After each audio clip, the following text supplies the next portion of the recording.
একজন I witness নার্সের একটা স্টেটমেন্ট আছে। সেই নার্সের স্টেটমেন্টটা আমাদের এই একজন সম্মানিত ব্যক্তি এইখান থেকে পড়ে শোনাবেন। আর আমাদের এখানে প্রফেসর মিহির সাহেব আসেন, ওনারা সবসময় এটার উপরে পর্যালোচনা করা, ইতিহাস দিয়ে রিসার্চ করা, এই মুক্তিযুদ্ধের চেতনার উপর বিশ্বাস করে বিভিন্ন কাজকর্মে সম্পৃক্ত আছেন। আমি ওনাকে দাওয়াত দিয়েছি যে উনি এই সম্বন্ধে, এই সব ঘটনা সম্বন্ধে জানেন, সংক্ষিপ্তভাবে উনি বলবেন। আমি এখানে একটা সিকোয়েন্স অফ ইভেন্টস এর মধ্যে মোটামুটি একটা টাইম আউটলাইন দিয়েছি। আমার মনে হয় সবাই এই টাইমের মধ্যে চেষ্টা করবেন থাকার জন্য। আমাদের এখানে ডক্টর লালা, হি ওয়াজ এ ইন্টার্নি ডক্টর। ও এই আমাদের শহীদ শামসুদ্দিন সাহেবের টিমের মধ্যে ছিল, ওইখানের মধ্যে সার্জারিতে।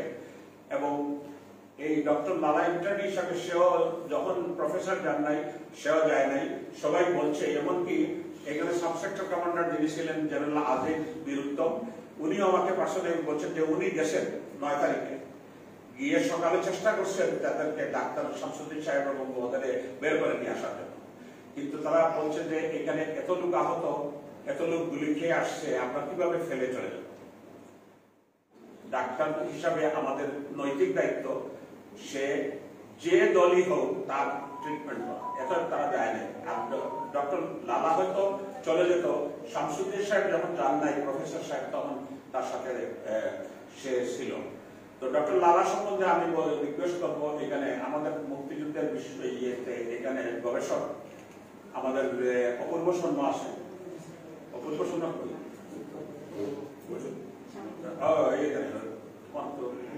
করার জন্য দেখতেছিলাম। তো অপূর্ব শর্মা ডক্টর লালা এবং এই ইনসিডেন্ট সম্বন্ধেও বলতে পারবে, সংক্ষিপ্ত ভাবে বলবে। তারপর আমরা এই বিশেষ করে এখানের মধ্যে যারা উপস্থিত আছেন, আমরা একজন শামসুদ্দিন সাহেবের একজন স্টুডেন্ট, সরাসরি স্টুডেন্ট, ডক্টর লালার সাথে পরিচিত এমন এক ব্যক্তি আছেন যে আমার বন্ধু ডক্টর মুশফিক তখন স্টুডেন্ট ছিলেন। ডক্টর আহাদরে বলছিলাম, যার রুমে বসে আমরা মিটিং করতাম মুক্তিযুদ্ধের সময়, প্রস্তুতি নিতাম, ও আসতে পারে নাই, বাট মুশফিকও তখন এইভাবে ওই ইয়েতে ছিল। তো Mushfiq will share something about his teacher and ওই কলেজ এইটার মধ্যে বলা গেছে। আমি বলবো যে ফ্যামিলির পক্ষ থেকে Farida Nasrin will share some information, যেটা ফ্যামিলির পক্ষ থেকে বলবেন। আর এরপর আমি ইনভাইট করবো এখানের মধ্যে যারা গেস্ট আছেন, যদি কেউ কিছু বলতে পারেন। এবং এই হসপিটাল পক্ষ থেকে যারা আজকে উপস্থিত হয়েছেন সবাইকে থ্যাঙ্কস দেওয়ার জন্য আমি জুবেরকে অনুরোধ করব। আর কনক্লুডিং রিমার্ক করবেন আমাদের এখানে সবচেয়ে সিনিয়র প্রফেসর মালিক ভাই। উনি ওনার জুনিয়র ছিলেন, বাট উনি জানেন, ওনাদের একই প্রফেশনাল লোক, ওনারা জানেন কন্টেম্পোরারি না হলেও আশেপাশে ছিলেন। তারপরে আমরা একটা দোয়া করব, শর্ট দোয়া করে আমরা এখানের মধ্যে আপনাদের সবার জন্য একটা ছোট্টখাটো সিন্নির মতোই একটা কিছু রিনাউন্ড তেহারি আমাদের সিলেটের এটা আছে, এটা সবার জন্য আছে। ব্যাগ দিয়ে আপনারা এখানে খেতে পারেন, আমাদের টেবিল আছে, বসার জায়গা আছে, আর নিয়ে যেতে পারেন। This is what is the outline of the program. তো আমি এখন শুধু বলবো যে শহীদ প্রফেসর শামসুদ্দিন ছিলেন একজন আইকন এই মেডিকেল প্রফেশনের মধ্যে। উনার মতো ব্যক্তিত্ব আর এই পর্যন্ত আমরা জানিও নাই, দেখিও নাই। উনি, উনার বাড়ি সবাই হয়তো জানেন না, উনি, ওনার বাড়ি হলো শিলচরের এখানে বদরপুর বলে একটা জায়গা। সেই বদরপুরের মধ্যে উনি জন্মগ্রহণ করেন, উনি ওইখানে বড় হন। তারপর উনি চলে আসেন সিলেট পাইলট স্কুলে, যেটা আমরা গভর্নমেন্ট স্কুল বলি, সেটার একটা হোস্টেল ছিল এখানে। এই মুসলিম হোস্টেল বলে একটা হোস্টেল ছিল, হোস্টেলে থেকে উনি আমাদের সিলেট গভর্নমেন্ট স্কুলের মধ্যে লেখাপড়া করেন। গভর্নমেন্ট স্কুলে লেখাপড়া করার পর he was one of the bright student, যিনি আবার এমসি কলেজে গিয়ে ইন্টারমিডিয়েট পর্যন্ত পড়েন। পড়ার পর ওই তৎকালীন সময় 2 জন এমসি কলেজ থেকে কলকাতা মেডিকেল কলেজের চান্স পেয়েছিলেন,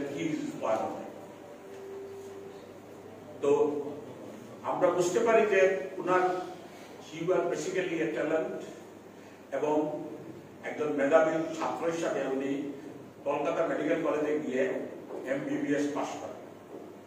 ওইখানের মধ্যে উনি খুব ভালো রেজাল্ট করার পর উনি কলকাতা মেডিকেল কলেজের মধ্যে ইন্টার্ন হিসাবে চাকরি হিসাবে জয়েন করেন। তারপর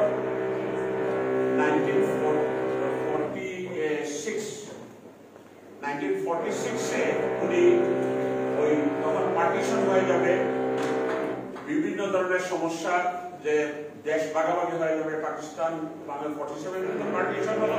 এই সময়ের মধ্যে যখন আন্দোলন শুরু হলো, সবকিছু শুরু হলো, তখন উনি মাইগ্রেট করে চলে আসলেন ঢাকা মেডিকেল কলেজে আসলেন। উনি ঢাকা মেডিকেল কলেজে তখন প্রথম চাকরি শুরু করেন। ঢাকা মেডিকেল কলেজ থেকে আবার উনি কিছুদিন পর ওনাকে পাঠিয়ে দেওয়া হয় সলিমুল্লাহ মেডিকেল কলেজে আসেন উনি প্রথম, তারপর ঢাকা মেডিকেল কলেজে। তারপর ঢাকা মেডিকেল কলেজ থেকে উনি নারায়ণগঞ্জে যান, নারায়ণগঞ্জে এক রেসিডেন্ট মেডিকেল অফিসার হিসাবে কাজ করেন। তারপর আবার উনি রেজিস্ট্রার হিসাবে ঢাকা মেডিকেল কলেজে আসেন। ঢাকা মেডিকেল কলেজ থেকে এসে উনাকে আবার যেতে হয়েছিল ওই চিটাগংয়ে গেলেন। চিটাগং থেকে আবার উনি চলে আসলেন। এসে উনি যখন এইখানে আবার ঢাকাতে রাজশাহীতে পোস্টিং হলো ওনার হিসাবে, তখন উনি ওই 1960 বা এই সময় ওই সব সময়ে উনি FRCS করার জন্য যান স্কটল্যান্ডে গিয়ে উনি FRCS করেন। FRCS করে আসার পর ওনাকে অ্যাসোসিয়েট প্রফেসর হিসাবে ওই রাজশাহীতে আবার পোস্টিং করা হয়। রাজশাহীতে পোস্টিং করার পর উনি ওইখানে রাজশাহীতে চাকরি করেন। রাজশাহীতে চাকরি করার পর উনি চলে আসলেন আবার সিলেটে পোস্টিং হয়ে সিভিল সার্জন হয়ে চলে আসলেন। সিভিল সার্জন থেকে আবার ওনাকে আবার পোস্টিং করা হলো সিলেট মেডিকেল কলেজে associate professor, and then subsequently he became the head of the department of Sylhet Medical College, এখানে সার্জারির হেড অফ দ্য ডিপার্টমেন্ট হিসাবে 1971-এ উনি এই পজিশনে ছিলেন। তো ব্যক্তিগতভাবে ওনাকে আমরা জানতাম, ফ্যামিলি আমাদের ক্লোজ থাকার জন্য সুবাদে আমরা দেখেছি যে পাকিস্তান আমলেও ওনার প্র্যাকটিস ছিল এজ এ স্পেশালিস্ট হিসাবে সব সময় 50 to 60% মানুষ ফ্রি উনি দেখত, আর বাকি মানুষের জন্য কোনো মানুষকে ওষুধ কিনেও দিয়েছে, কোনো মানুষকে সাহায্য করেছে, এবং উনি সব সময় একটা লো প্রোফাইল প্র্যাকটিস করত এবং সব সময় গরিব মানুষের জন্য উনি সব সময় সচেষ্ট ছিল।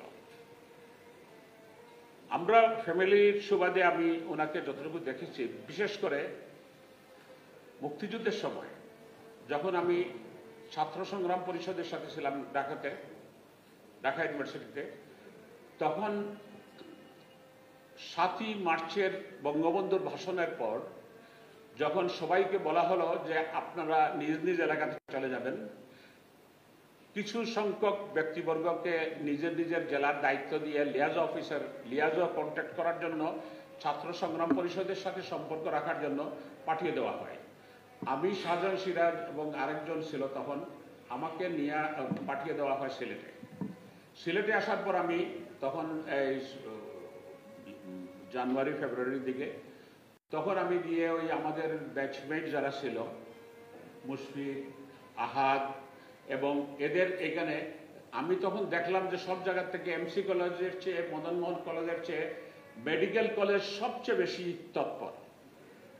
মেডিকেল কলেজে মুক্তিযুদ্ধের প্রি মুক্তিযুদ্ধের সময়, নন কপারেশনের সময় মেডিকেল কলেজের ছেলেরা খুব অ্যাক্টিভ ছিল। তখন আমরা বেস করি ওই হোস্টেলের মধ্যে আহাদের রুমে এই রুমে ওই রুমে গিয়ে মিটিং করতাম, আর এখানেই সবাই আসতো, এসে কোঅর্ডিনেশন করতো। আমি, ডক্টর জিয়াউদ্দিন সাহেব, জহিন আহমদ এবং আরও অনেকেই এইভাবে আমার ব্যাচমেট যারা ছিল, আমরা ওই মুশফিকের বাসার পিছনে পাহাড়ের উপর উঠে ওইদিকে গিয়ে তীর ধনুক ওইগুলা নিয়ে চেষ্টা করলাম, যা হয় আর কি, গেরিলা যুদ্ধ। তখন ওই মাও সেতুং আর ওই টিএস ছাড়া, ওই যে চেগোভেরা ছাড়া আর কেউ রেফারেন্স ছিল না, ওইগুলা নিয়ে আমরা প্রস্তুতি নিতেছিলাম। এই সময় যখন 25 মার্চ হলো, রাত্রের বেলায় যে মার্শাল ল জারি হলো এবং আক্রমণ হলো, সেই আক্রমণের সময় আমি আবার রাশ করলাম মেডিকেল কলেজ হোস্টেলে। মেডিকেল কলেজ হোস্টেলে গিয়ে আমরা চেষ্টা করলাম কিছু লোককে একসাথে করার জন্য। বিভিন্ন পয়েন্টে সেনাবাহিনীর লোকজন, পাকিস্তান সেনাবাহিনীর লোকজন পজিশন নিল, ওমেন্স কলেজের সামনে পজিশন নিল, হসপিটালের সামনে পজিশন নিল। তখন আমরা দেখি মুভমেন্ট। প্রথম আমি আমার 3 ভাই আমরা গাড়ি নিয়ে বন্দুক দিয়ে বের হয়েছিলাম। পরে আমরা দেখলাম যে না, এটা চেক করতেছে রাস্তার মধ্যে এবং গাড়িগুলা চেক করতেছে, সব কিছু করতেছে। তখন আমি বললাম যে আমার বড় 2 ভাইরে বললাম যে আপনারা বাসায় থাকেন, আমি যাই মেডিকেল কলেজে। মেডিকেল কলেজে গেলাম, গিয়ে আমরা মেডিকেল কলেজ থেকে ডক্টর দেলোয়ার রানা, নজরুল এবং অন্যান্য যারা সিনিয়র ছিল তাদের সাথে নিয়ে, আহাদ এরা ছিল সব, এদেরকে নিয়ে রাত্রের বেলা আমরা চেষ্টা করলাম যে একটা সাপোর্ট দেওয়ার জন্য, যে একটা প্রসেশন বা একটা চেষ্টা করি আমরা একটা প্রতিরোধ করার জন্য। কিন্তু দেখা গেল যে সমস্ত শহরটাই তারা দখল করে ফেলছে, আর্মি ডিপ্লয় করে সমস্তটা। তো কেউ বের হচ্ছে না। দেওয়ান ফরিদ গাজী সাহেবের বাসায় গেলাম, লুৎফুর রহমানের বাসায় গেলাম, গিয়ে কাউকে পাই নাই, সবাই বাসার থেকে বের হয়ে চলে গেছে আর্মিটাকে। তারপর আমি চলে আসলাম আমার মেডিকেল কলেজের হোস্টেলে। এসে দেলোয়ার রানা, আমি, নজরুল এরা আমরা ভাবলাম যে কি করা যায়, শহরে যোগাযোগ করতে গেলেও রাস্তায় আটকাচ্ছে। তখন আমরা অ্যাম্বুলেন্স নিয়ে, এই কুরবান আলীর অ্যাম্বুলেন্স নিয়ে আমরা একজনকে পেশেন্ট হিসাবে অ্যাম্বুলেন্সে রেখে 25 তারিখ রাত্রে আমরা কোঅর্ডিনেশন করার চেষ্টা করলাম, কিন্তু কিছুই হয় নাই। তারপর ডক্টর দেলোয়ার রানা প্রস্তাব করলেন যে চলো সালাম, আমরা একটু স্যারের কাছে যাই। বলে কার কাছে? বলে শামসুদ্দিন সাহেবের কাছে যাই, যে আমরা কি করব। তখন আমি আর ডক্টর দেলোয়ার রানা গেলাম। এর 2 দিন আগে ওনার বড় মেয়ের বিয়ে হয়েছে, শেফা আপা। সব মেহমান সহকারে সবাই ঘুমে আসে। আমরা গিয়ে রাত্রে 1টার সময়, 12:30 1টার সময় গেছি। যাওয়ার পরে ওনাকে ডাকা, আমরা বললাম যে ওনার সাথে আমরা দেখা করতে আসছি। তো উনারে কল করে বেডরুম থেকে নিয়ে আসা হলো। উনি আসলেন, আর বাকি সবাই আর কেউ ছিল না। উনি এসে বসলেন, ওনাকে আমরা সিচুয়েশন সম্বন্ধে বললাম। উনি বললেন যে তোমরা এই রেগুলার আর্মির সাথে কিছুই করতে পারবে না, বরঞ্চ ধৈর্য ধরো, আমরা চিন্তা ভাবনা করি কিভাবে এটারে প্রতিরোধ করতে হবে, আমরা ব্যবস্থা করব। আমরা একসাথে, আমি দেখি কালকে কিভাবে আরো যোগাযোগ করে তোমরাও ইনফরমেশন নাও এইভাবে। তো অনেক চেষ্টা করার পর উনি বললেন যে না, তোমরা সরাসরি গিয়ে এদের সাথে কনফ্লিক্টে যেও না, পারবে না, বিকজ কনভেনশনাল আর্মি। উনি তো বুঝতেন ভালো, আমরা তো তখন বুঝতাম না। উনি বাধা দিলেন। ওইটাই ছিল লাস্ট কনভারসেশন আমার সাথে। আমি তখন রিকোয়েস্ট করেছিলাম যে আপনি আমাদেরকে একটু বন্দুকের গুলি দেন। উনি স্বীকার করতেন, কিন্তু ওই পাকিস্তানকে স্বীকার করতেন। উনি বন্দুকের গুলি দিয়ে 2 প্যাকেট বন্দুকের গুলি নিয়ে এসে বললো যে তোমরা এগুলো ব্যবহার করো না, নিয়ে যাও, বাট তোমরা বি কোয়াইট এবং তোমাদের সাথে পরে দেখা হবে। এই বলে দেলোয়ার রানাকে নিয়ে এসে আমরা ভাবলাম যে কি করা যায়। তখন পুলিশ লাইন থেকে কিছু মেডিকেল কলেজের হোস্টেলে লোকজন আসছে যে আমাদের হাতিয়ার নিয়ে যাচ্ছে পাকিস্তানিরা, আমাদের ডিজার্ভ করতেছে, আপনারা কিছু করলে এখনই করেন, এখন না করলে আর পারবেন না। তখনই আমি আর দেলোয়ার রানা ডিসাইড করলাম যে এখন তো কোনো মানুষ পাওয়া যাচ্ছে না, কোনো রেজিস্ট্যান্স ডেভেলপ করা যাচ্ছে না। তখন শর্টগান নিয়ে জহিনের বাসা ওই মিরর ময়দান, এখান থেকে পুলিশ লাইনের মাঠটা খালি ছিল, ওইখান থেকে আমরা এক জায়গায় গুলি করে দৌড় দিয়ে অন্য জায়গায় গিয়ে গুলি করি। 3-4 জায়গাতে গুলি করে দেখাইলাম, যে ডেপিক্ট করলাম যে বহুত মানুষ বন্দুক টন্দুক নিয়ে বের হয়েছে। বাট এতে কোনো লাভ হয় নাই। তারপরে আমরা গেলাম, চেষ্টা করলাম যে কিছু লোক নিয়ে বের হতে হবে, লোক তো পাওয়া যাবে না। তখন গেলাম, আমি বললাম চৌকিদিঘিতে হামিদ মিয়ার ফ্যামিলি নাম করা মেম্বার যারা ওই এলাকাতে থাকেন জানেন যে তারা 5 ভাই, বন্দুক টন্দুক আছে সবসময়, দে আর ভেরি রিনাউন্ড পিপল।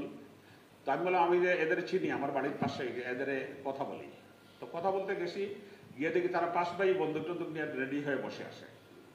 তারা বলে যে, আমারে বলে যে সালাম ভাই এখন তো মানুষ পাওয়া যাবে না, চলেন লাক্কাতুরা টি স্ট্রিটে যাই। লাক্কাতুরা টি স্ট্রিটে গিয়ে আমরা, সে বললো যে ঘন্টা করে যদি ধর্মগড়ে ঘন্টা বাজানো হয় তাহলে লোক চলে আসবে। তখন ওই লোক নিয়ে আসলাম আমরা, ওখান থেকে বের হলো, কথা বলে লোকজন, ওই বাগানের লেবার যারা, তাদেরকে নিয়ে আসলাম ওমেন্স কলেজের সামনে। আসার পরে রাত্রে 3:30 4টার সময়, ওই সময় তারা মেশিন গান দিয়ে আমাদের ফায়ার করে ওই সেন্ট্রাল ফার্মেসির সামনে। তখন কেউ সেন্ট্রাল ফার্মেসির দিকে যায়, কেউ মাদ্রাসার ভিতরে ঢুকে, কেউ হসপিটালে। আমরা একটা গ্রুপ হসপিটালের ভিতরে ঢুকি। হসপিটালে ঢুকার পরে এই ইন্টার্নি ডাক্তাররা এরা ছিল সব, ওরা আমাদের বন্দুক টন্দুক সব ফল সিলিং এর বাথরুমের ফিলিং এর বলে, স্যার এখানে পুরা ঘেরাও করে রাখছে হসপিটাল, এটা পাকিস্তান আর্মিরা ঘেরাও দেখতেছে তারা। তো ওরা ওইটা হাইড করে রাখলো। আমরা সকাল 7:30 8টার দিকে ধীরে ধীরে আমরা এসকেপ করে দরগামলা হয়ে বের হয়ে গেলাম। This is what is one incident. আমি বললাম যে ওই দিনের একটা পরিস্থিতি ছিল। সাবসিকুয়েন্টলি এটা ওই 28 তারিখে আমি আর সাদেক দাঁড়িয়ে আসি ওই ওয়ার্ডের সামনে। ওইটার ওই সার্জিক্যাল ওয়ার্ডটা কিন্তু উমেন্স কলেজের সামনে ওয়ার্ডটা। তো ওইটার সামনে দাঁড়িয়ে আসি। এই সময় ওই 2 জন লোক আর্মি একটা অ্যাম্বুলেন্সে নিয়ে এসে 2 জন অফিসারকে ফেলে চলে গেল।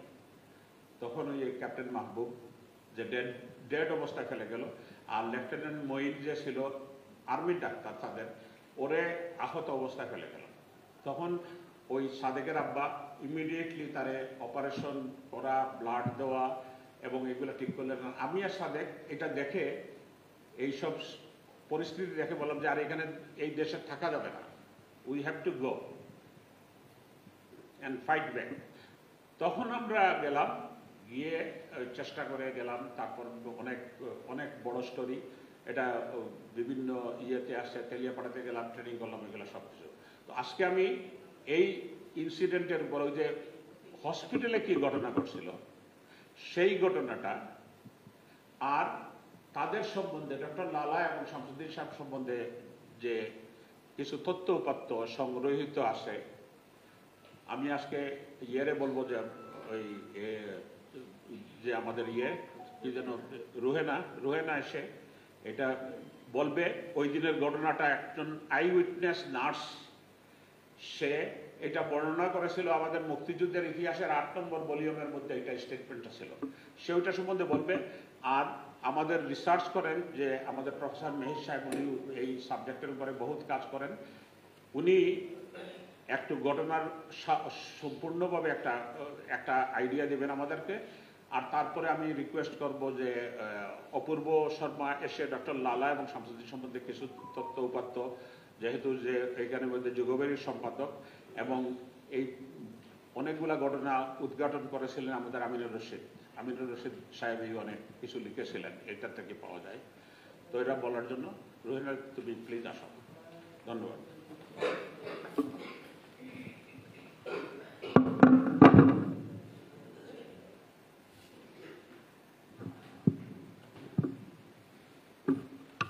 শুভ সময়, সবার প্রতি কৃতজ্ঞতা এবং ধন্যবাদ জানাচ্ছি আমাকে আজকে এরকম একজন মহান ব্যক্তিত্ব সম্পর্কে কিছু বলবার সুযোগ করে দেবার জন্য। আমি শুরুতেই আমার একটি অভিজ্ঞতা খুব ছোট্ট করে শেয়ার করতে চাই আপনাদের কাছে। যে মানুষটিকে নিয়ে আজকে এখানে আমরা স্মরণ সভা করছি বা মিলাদ যাই বলি না কেন, আলোচনা সভা, সেই মানুষটির খুব কাছে ছিলেন একজন মানুষ, যিনি আমারই পরিবারের একজন, আমার শ্বশুর ডাক্তার মুজাহিদ আলী চৌধুরী, যিনি এই সিলেট মেডিকেল কলেজ থেকে 1971 সালে পাশ করে আউটডোর মেডিকেল অফিসার হিসেবে জয়েন করেছিলেন 71 সালের 1 ফেব্রুয়ারি। ওনার জয়েনিং লেটারটাও আমি দেখেছি। আজকে এই কথাটা আমি শেয়ার করছিলাম সালাম ভাইয়ের কাছে, উনি বললেন যে এটা তুমি একটু প্রকাশ করতে পারো। তো বাবাও ছিলেন আউটডোরে, উনি চিকিৎসা করতেন। এই যে যুদ্ধের সময় যে মানুষ তখন একদম ইয়াং, পাশ করে বের হয়েছেন ডাক্তার, তো যে ওখানে যখন আসতো মুক্তিযোদ্ধারা আহত অবস্থায় আসতো, উনি ট্রিটমেন্ট দিয়ে যেতেন। এবং পাকিস্তানিরা অনেক সময় আর্মিরা নিয়ে আসতো, উনি পাকিস্তানিদেরও চিকিৎসা করেছেন। এবং তখন ওরা যখন প্রেসক্রিপশন লিখে দিতেন বাবা, তখন উনি বাংলায় লিখতেন। তো ওনাকে ফোর্স করা হতো, কেন তুমি বাংলায় লিখবা, তুমি উর্দুতে লিখো। কিন্তু বাবা বলতেন, না, আমি উর্দুতে লিখবো কেন, আমি বাংলাদেশের মানুষ, আমার বাঙালি, আমি বাংলাতেই লিখবো। তো ওই যেদিন 9 এপ্রিলের ঘটনা বাবা আমাকে বলেছেন, শেয়ার করেছেন, উনি বিভিন্ন জায়গায় পরবর্তীতে শেয়ার করেছেন। এরকম ছিল যে তখন আগের দিন বা এর আগের দিন থেকে পুরো সিলেট শহরে অনেক বেশি গোলাগুলি হচ্ছিল। তো ওনার বাসায় লালদিঘির পাড় বাসা ছিল, বাসায় নাকি শিশু এবং নারীরা অনেকেই ছিলেন, ওনার চাচি, মা, ভাইয়ের বউ, ওনারা ছিলেন। তো ওই দিন সকালে উনি ওদেরকে গ্রামের বাড়িতে পৌঁছে দেওয়ার জন্য উনি গিয়েছিলেন। তো ওই দিন যখন এখানে এই ঘটনাটি ঘটে, তখন এসে ওনাকেও নাকি খোঁজা হয়েছিল, যে উনি বাংলায় প্রেসক্রিপশন লিখতেন, ওনাদের সাথে আর্মিদের সাথে তর্কাতর্কি হয়েছিল, ওরা এসে খুঁজছিল, গাট্টা গুট্টা ডাক্তার কাহা হে, বাবা একটু নাদুস নুদুস ছিলেন। তো এই কথা ওরা এসে খুঁজেছিল, উনি পরে শুনেছেন ওনাকেও খুঁজেছিল। তো আসলে ফরচুনেটলি হোক, আজকে বাবা বেঁচে আছেন, এখনো উনি 82+। তো ওই দিন ওনাকে পায়নি দেখে উনি বেঁচে গিয়েছেন এই নারকীয় হত্যাযজ্ঞ থেকে। কিন্তু আমরা হারিয়েছি দেশরত্ন কয়েকজন মানুষকে। তো আমি ছোট্ট করে এই ঘটনাটি আজকে বলার সুযোগ পেলাম দেখে আমি বলে ফেললাম। এখন আমি আসছি আমাদের সেই মহান মানুষ, ওরা ডাক্তার মেরেছে, শিরোনামটি ছিল, সেটা আমি পাঠ করছি। শুধু স্লোগান আর মিছিলের সংগ্রাম নয়, যত সত্তর পারো emergency medical first aid squad তৈরি করো, ব্যাপক রক্তক্ষয়ের জন্য প্রস্তুত থাকো। 1971 সালের 21 মার্চ যখন বাংলাদেশের পথে প্রান্তরে স্বাধীনতা যুদ্ধ শুরু হয়েছে, তখন সিলেট চিকিৎসা মহাবিদ্যালয়ের ছাত্রদের উদ্দেশ্যে করে এই কথাগুলো বলেছিলেন মানবতার সেবায় আত্মোৎসর্গকৃত নির্ভীক মহৎ প্রাণ ব্যক্তি, সিলেট চিকিৎসা মহাবিদ্যালয়ের প্রধান শল্য চিকিৎসক অধ্যাপক ডাক্তার শামসুদ্দিন আহমদ।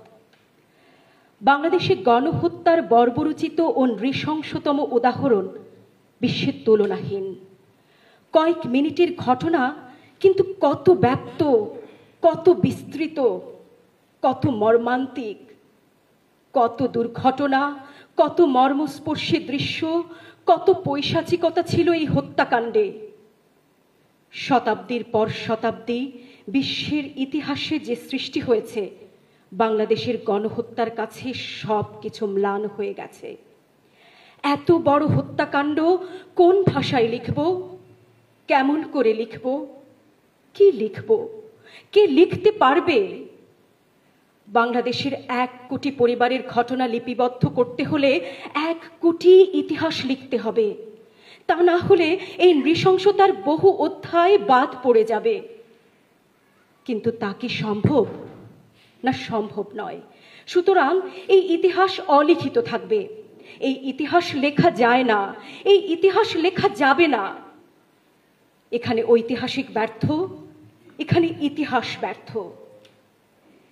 এই ব্যর্থ ইতিহাসে শহীদ ডাক্তার শামসুদ্দিন আহমদকে প্রকাশ করাও এক ব্যর্থ প্রয়াস। কেন তাকে হত্যা করা হলো? কেমন করে তাকে হত্যা করা হলো? সৌম্য দর্শন দেবতুল্য লোকটিকে পাক বর্বর পশুরা কি করে গুলি করলো? এ তো মানুষকে হত্যা করা নয়, মানবতাকে হত্যা করা হয়েছে। মার্চের অসহযোগ আন্দোলন শুরু হতেই অধ্যাপক শামসুদ্দিন আহমদ নতুন এক কার্যক্রমের অবতারণা করলেন। অসহযোগের ফলে অন্যান্যদের কাজ কমে গেলেও তার নতুন করে আরো কাজ বেড়ে গেল। সামনে কি ঘটতে যাচ্ছে তা তিনি যেন চোখের সামনে স্পষ্ট দেখতে পেলেন। ছাত্রছাত্রী, সেবক সেবিকাদের ডেকে ফার্স্ট এইড স্কোয়াড গঠনে প্রবৃত্ত করলেন।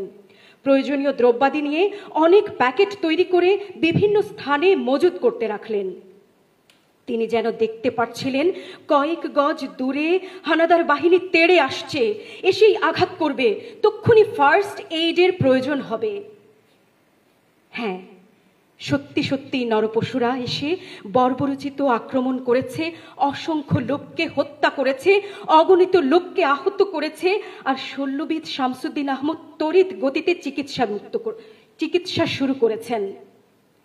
কিন্তু মানুষ শামসুদ্দিনকে যখন হিংস্র দস্যুরা গুলি করে ধরাশায়ী করেছে, হত্যা করেছে, তখন তাকে কেউ ফার্স্ট এইড দিতে আসেনি, কেউ দাফন করতে আসেনি।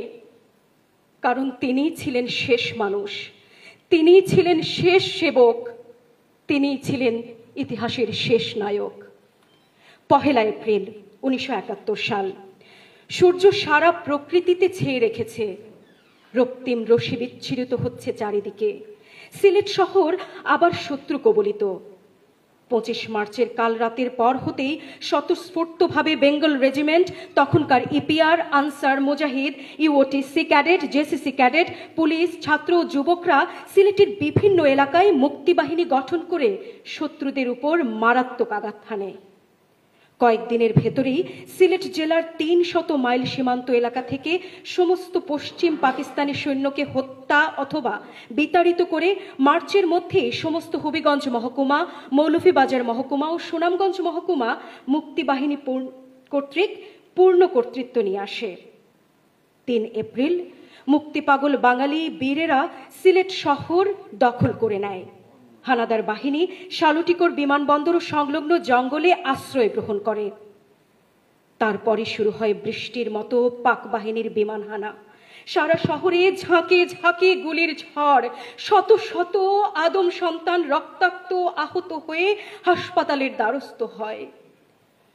মানব সেবার প্রতীক প্রখ্যাত শল্যবিদ অধ্যাপক শামসুদ্দিন শানিত ছুরি হাতে ঘড়ির কাঁটার সঙ্গে তাল মিলিয়ে কাজে রত রয়েছেন।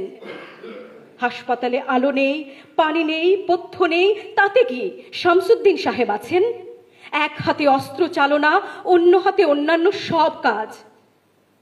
8 এপ্রিল থেকে আবার শুরু হলো তুমুল যুদ্ধ। পাক দস্যুরা স্থল ও বিমান বাহিনী নিয়ে সর্বশক্তি দিয়ে মুক্তিবাহিনীর উপর ঝাঁপিয়ে পড়ল। সমস্ত শহর তখন জনশূন্য। প্রাণ বাঁচাবার আদিম আকাঙ্ক্ষায় শহরবাসী চলেছে গ্রামের আশ্রয়ে। আর দুর্গত শহরের সাক্ষী ডাক্তার শামসুদ্দিন এবং তার রোগী। ছাত্রদের প্রতি ডাক্তার শামসুদ্দিন বলেছিলেন, আমরা প্রবীণ, আহত বাঙালিদের সেবায় আমাদের থাকতে দাও।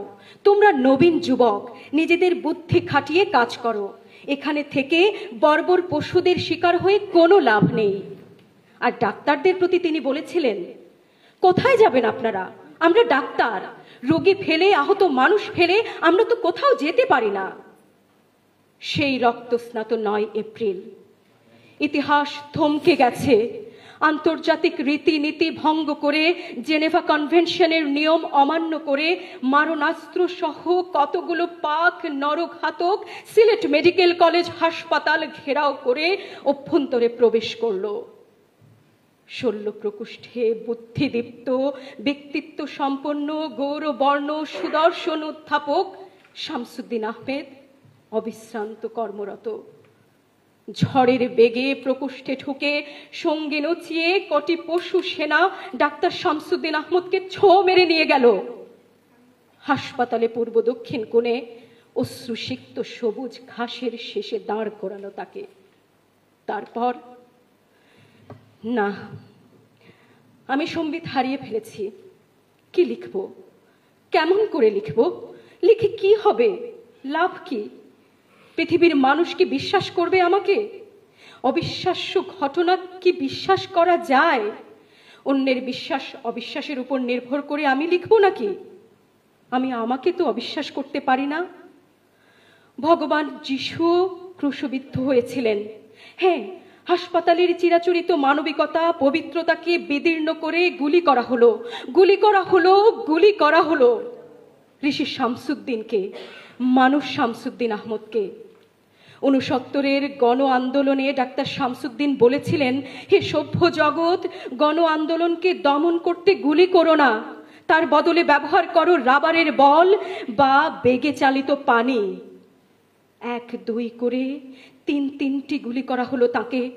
মৃত্যুহীন প্রাণ ক্ষণিকের ভেতর শেষ হয়ে গেল। প্রাণপ্রিয় দরদি শিক্ষককে অনুসরণ করলো তার অস্ত্রোপচারক ডাক্তার শ্যামল কান্তি লালা, সহকারী সেবক মাহমুদুর রহমান, অ্যাম্বুলেন্স চালক কোরবান উল্লাহ। ক্ষান্ত হলো নরপশুদের সামরিক ক্ষুধা।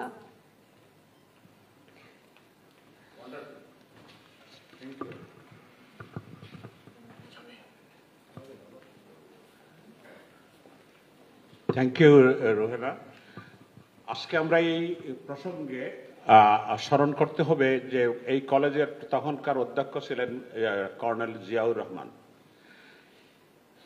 এই ঘটনার পরই জিয়াউর রহমান যেহেতু আর্মির লোক ছিলেন তখন লোকাল কমান্ডারকে ফোন করেন যে এই নৃশংস হত্যাকাণ্ড করে তোমরা জেনেভা কনভেনশন ভঙ্গ করেছ এবং এটা কি করে তোমরা এই পাকিস্তান সেনাবাহিনীর পক্ষে এটা করলে। তখন ওনার সাথে আর্গুমেন্ট হয় ওইখানে কমান্ডিং অফিসার যে ছিল তার সাথে। তারপরে দেখা গেল যে এক সপ্তাহের মধ্যে আবার ওনাকে হাউস অ্যারেস্ট করা হলো। হাউস অ্যারেস্ট করে ওনাকে আটকিয়ে রাখলো। তারপর তারা ক্লিয়ারেন্স দিয়ে ওনাকে ধরে নিয়ে গেল।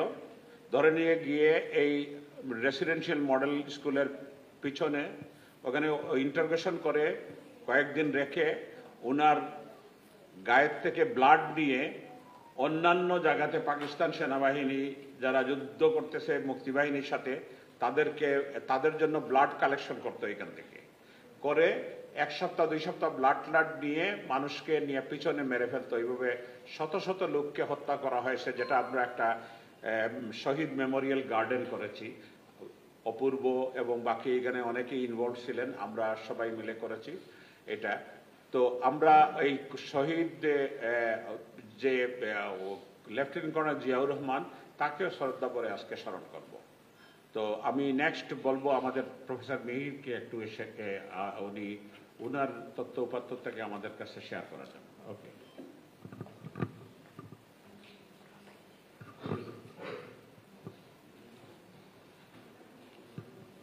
ধন্যবাদ কর্নেল সালাম স্যার। আজকের এই যে শহীদ ডক্টর শামসুদ্দিন, ডক্টর শ্যামলকান্তি লালা সহ অন্যান্য যারা চিকিৎসক মুক্তিযুদ্ধে শহীদ হয়েছেন, আজকে ডক্টর শামসুদ্দিন আহমদের এই তাদের সকলেরই মৃত্যুদিন একই দিন মৃত্যুবার্ষিকী তাদের স্মরণ করা হচ্ছে। আলোচনা সভার মাননীয় সভাপতি, উপস্থিত বিশিষ্টজন, মঞ্চে উপবিষ্ট এখানে সুধীবৃন্দ, আপনাদের সকলকে শ্রদ্ধা ও শুভেচ্ছা জানিয়ে আমি 2-4টি কথা বলি। প্রথমত সালাম স্যারের ইন্ট্রোডাকশন আর পরে রুহেনা দীপু ম্যাডামের যে উপস্থাপনা, এটা থেকেই অনেক কিছু আপনারা জেনেছেন। আমি আজকের এই আলোচনা সভা উপলক্ষে আমি একটি প্রবন্ধ, একটি পেপার তৈরি করেছিলাম। সেখানেও এই বিষয়গুলো আছে, সেগুলোকে যতগুলো তারা বলেছেন আমি আর সেগুলোতে আর যাব না। আমি 2টো প্রবন্ধ গত 2-3 দিনে তৈরি করেছি। একটার শিরোনাম হলো স্মরণে সিলেট মেডিকেল কলেজের শহীদ চিকিৎসকগণ, মুক্তিযুদ্ধে পাকিস্তানি বাহিনীর বর্বরতা ও এক বেদনাদায়ক অধ্যায়। সেখানে ডাক্তার শামসুদ্দিন আহমদ, ডাক্তার শ্যামলকান্তি লালা সহ এখানে যারা ছিলেন, ড্রাইভার ডাক্তার কুরবান আলী, আরও চিকিৎসকবৃন্দ, নার্স এবং ওয়ার্ড বয়, বিভিন্ন স্টাফ যারা ছিলেন, ইনাদের কথাও আছে। এবং মেডিকেল কলেজের যে অধ্যক্ষ lieutenant colonel doctor Ziaur Rahman, ওনার সম্বন্ধে উনি কিন্তু এই যে ঘটনা যেটা 71-এর, এখানের কিন্তু মূল একটা মানে নায়ক শহীদ ডাক্তার শামসুদ্দিন। এবং যদি সেকেন্ড লিড রোল আমরা চিন্তা করি, সব জায়গায় একটা সেকেন্ড লিড রোল থাকে বা ইয়ে থাকে, তাইলে কিন্তু ডাক্তার জিয়াউর রহমান। এখানে যেখানেই কিন্তু শামসুদ্দিন সাহেব আছেন সেখানেই ডাক্তার শ্যামলকান্তি লালার নাম চলে আসে, অটোমেটিক্যালি চলে আসে। এবং সাথে সাথেই কিন্তু প্যারালাল আরেকটার নাম একই সাথে ডাক্তার জিয়াউর রহমান। এবং এই যে মেডিকেল কলেজের যে হত্যাকাণ্ড, এখানে কিন্তু ডাক্তার শামসুদ্দিন আহমদ একটা বিরাট একটা বিষয় অধ্যায়, সেই অধ্যায়ের একটা অংশ ডাক্তার জিয়াউর রহমান। আমি ওনার সম্বন্ধেও এই প্রবন্ধে আমি আলোচনা করেছি। এবং এটা ডাক্তার জিয়াউর রহমান নিজেও ডাক্তার জিয়াউর রহমান এবং ডাক্তার জিয়াউর রহমান পার্ট অফ ডাক্তার শামসুদ্দিন আহমদ এপিসোড যেটা সেখানে ঘটে গিয়েছিল, সেই বিষয়টার দিকে আমি নজর রেখেছি। এটা একটা। আর আরেকটা ডাক্তার শামসুদ্দিন আহমদ সম্বন্ধে, ডাক্তার শামসুদ্দিন আহমদ উনার স্যার, আমি আর ডিটেল পড়তে যাব না, জি আপনারা এখানে শেয়ার করবেন স্যার। তো রিসার্চে একটা বিষয় থাকে যে প্রাইমারি ডাটা, সেকেন্ডারি ডাটা। আজকে যেটা শুনলাম সালাম স্যারের বাচনিক বা ম্যাডাম যে উপস্থাপনা করলেন, এই শুনেও কিন্তু অনেক জিনিস জানা গেল। পরবর্তীতে এই প্রবন্ধকে আমি পরিবর্তন করতে গেলে এইটা কাজে লাগবে। আচ্ছা, এখন ডাক্তার শামসুদ্দিন আহমদ সম্বন্ধে আপনারা অনেক কিছু জেনেছেন, আজকেই জেনেছেন, আর এমনিতেও কিছু জানেন। সবচেয়ে বড় ব্যাপার হলো উনি যে একটু মানসিকভাবে কত দৃঢ় ছিলেন, সেটা হলো পাকিস্তান আর্মি তাকে যখন জিজ্ঞেস করে তোমার ছেলে কি মুক্তিযুদ্ধে গিয়েছে, হ্যাঁ গিয়েছে, আমার ছেলে মুক্তিযুদ্ধে গিয়েছে, একদম বুক উঁচু করে বলেছেন। এবং এরপরে তাকে দরদশ করে মনে করুন তাকে মেরে ফেললেন। এই যে বিষয়টা, সেটা তিনি কতটুকু ডেডিকেটেড ছিলেন সেটা জানা যায়। এবং আরেকটা, তৎকালীন একটা ওয়ার্ড বয় আরো একজন ওই সেনা কর্মকর্তাদের পায়ে ধরেছে ওই ডাক্তার শামসুদ্দিন স্যারকে ছেড়ে দেওয়ার জন্য। তৎকালীন সময়ের যে কর্মকর্তা কর্মচারী সম্পর্ক যেটা ছিল, যে এদেরকে গার্জিয়ান মনে করা হতো, আজকের দিনে এই কর্পোরেট যুগে এই ধরনের কর্মচারী কতজন আছে মনে করেন, হয়তো পিছনের দরজা দিকে পালিয়ে যেতে পারে মনে করেন কর্মচারী বসকে রেখে। এই যুগও আসছে। তো আমি যেটা বলছি যে প্রথমে এই প্রবন্ধটা আমার কাছে কপি বেশি নাই, আমি আসার সময় একটু কম্পিউটারে ঝামেলা করছে, ফন্ট ভেঙে গেছিল, পরে কোনো মতে ইয়ে করে কয়েকটা কপি নিয়ে আসছি, আমি দিয়ে দেবো। এখানে যারা আমার কাছে পিডিএফ আছে, পিডিএফ না এমনিতে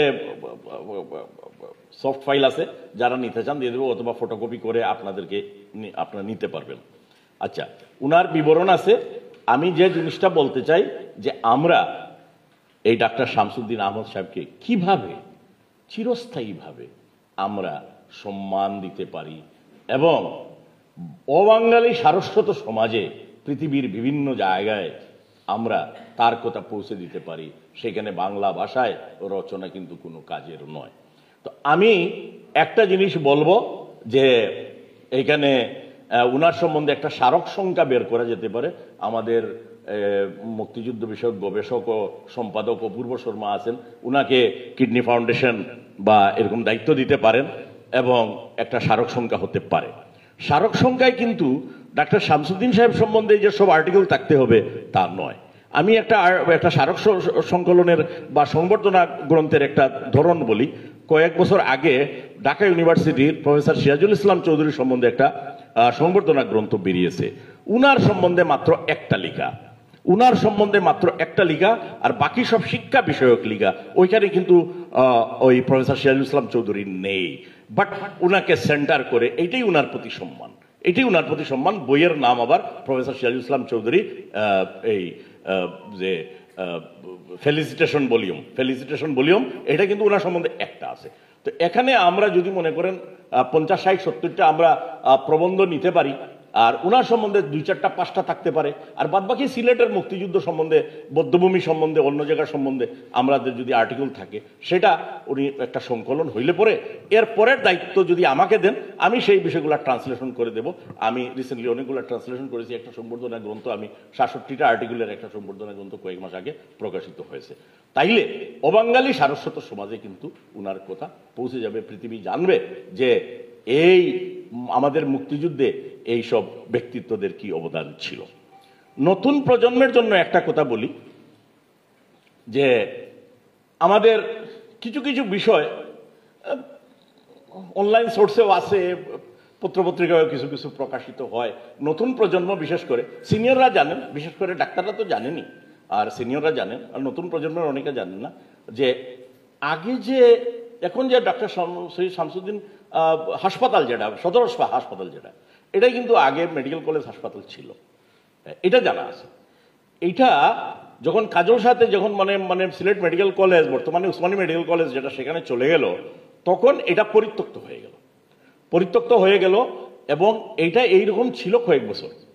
তো সেখানে কিছু ডাক্তার ওই উসমানী মেডিকেল কলেজ মানে সিলেট মেডিকেল কলেজের কিছু ডাক্তার এখানে এক ধরনের ইরেগুলেটেড ডরমিটরি হিসাবেও কিছু ব্যবহৃত হয়েছে। পরে 80 সালের আশাপাশি সময়ে খন্দকার মালেক সাহেব সিলেট 1 সংসদীয় আসনের যিনি সাংসদ ছিলেন, তার উদ্যোগে, বিশেষ করে আমি যতটুকু, তার উদ্যোগে এইটাকে সংস্কার করে সদর হাসপাতাল নাম দেওয়া হলো এবং পরবর্তীতে শামসুদ্দিন সাহেবের নামে এটাকে নামকরণ করা হয়। জেনারেলি একটা প্রসেস আছে, সেটা হলো নতুন প্রজন্ম যারা তাদের জন্য, যে যেখানে মেডিকেল কলেজ নেই সেখানে সিভিল হসপিটাল ইজ দি কেয়ারটেকিং, মানে মেডিকেল একটা ইয়ের ইনস্টিটিউশন সিভিল হসপিটাল। আমাদের এখানে যেহেতু মেডিকেল কলেজ আছে, এই সিভিল হসপিটাল জেনারেল থাকে সিভিল সার্জনের আন্ডারে, সিভিল সার্জনের আন্ডারে থাকে, ডিস্ট্রিক্টের কিন্তু medical officer, chief medical officer civil surgeon, ওনার আন্ডারে থাকে। বাট আমাদের যে সদর হাসপাতাল যেটা ডক্টর শামসুদ্দিন আহমেদ হাসপাতাল যেটা, এটা কিন্তু উসমানী মেডিকেল কলেজের পরিচালকের আন্ডারে, এটা কিন্তু সিভিল সার্জনের আন্ডারে না। এরকম আরেকটা হাসপাতাল আছে, এটা হলো সংক্রামক ব্যাধি হাসপাতাল, এই দুইটা সিলেট মেডিকেল কলেজের পরিচালকের আন্ডারে, উনিও কিন্তু এটার পরিচালক।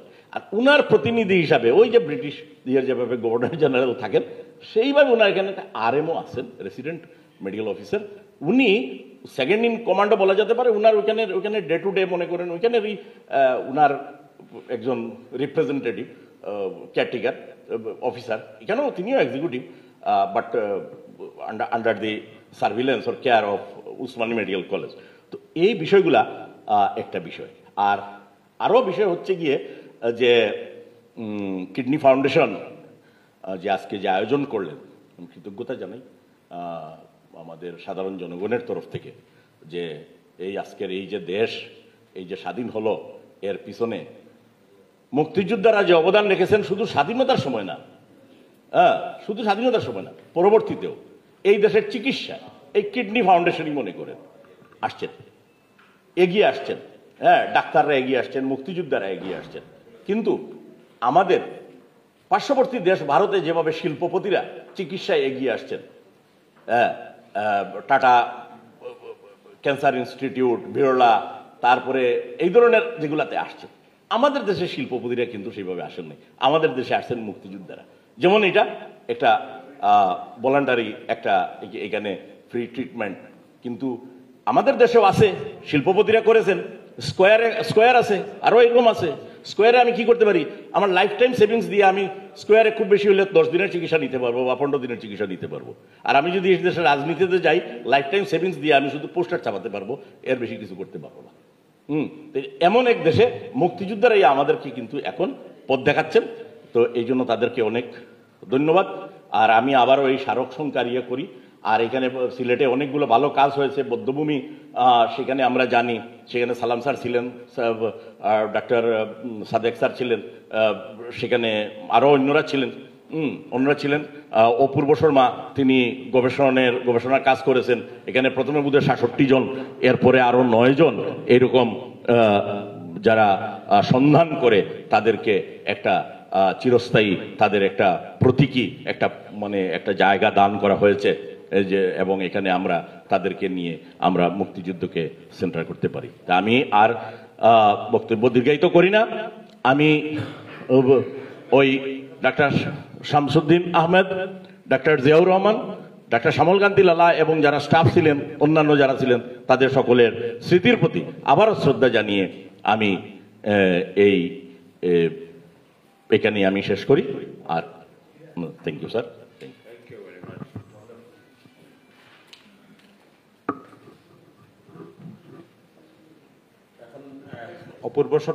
অপূর্ব শর্মা সংক্ষিপ্তভাবে আমাদের কিছু বলবে ডক্টর লালা এবং প্রফেসর শামসুদ্দিন সম্বন্ধে।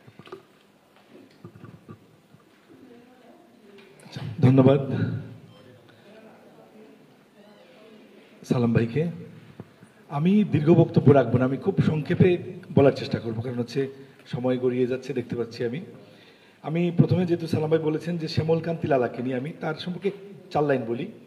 শ্যামলকান্তি লালার জন্ম 28 জানুয়ারি 1948, পৈতৃক স্থায়ী ঠিকানা হচ্ছে তার আকালিয়া, খরণদ্বীপ, পটিয়া, চট্টগ্রাম। বাবা সুধাংশু বিমল লালা একজন খ্যাতিমান চিকিৎসক ছিলেন। 1962 সালে মেট্রিক এবং 1964 সালে আইএ পাশ করে সিলেট মেডিকেল কলেজে ভর্তি হন লালা।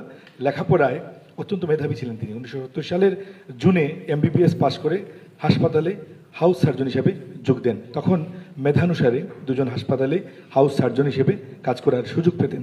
এখনকার মতো ইন্টার্নশিপ বাধ্যতামূলক ছিল না তখন।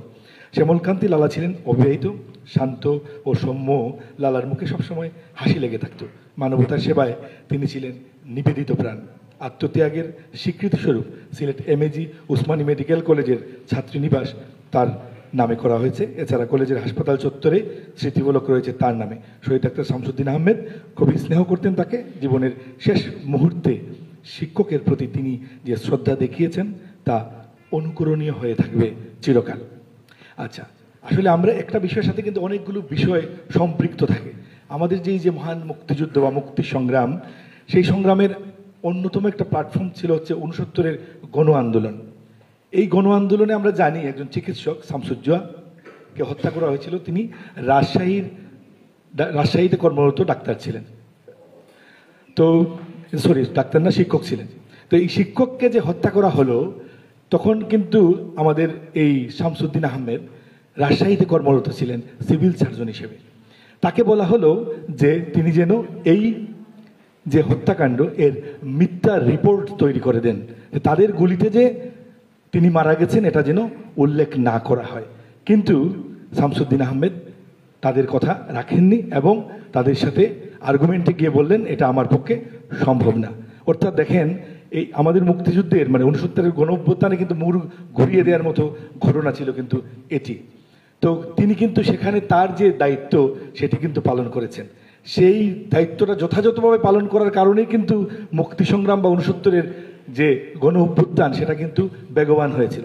দেখেন, পরবর্তীতে যখন তিনি চলে এলেন সিলেটে, হ্যাঁ, দায়িত্ব পালন করতে, এটা সালাম ভাই বলেছেন বিস্তারিত, আমি শুধু লিঙ্কটা করে দিতে চাই যে তিনি একটি ব্লাড ব্যাংক প্রতিষ্ঠা করলেন।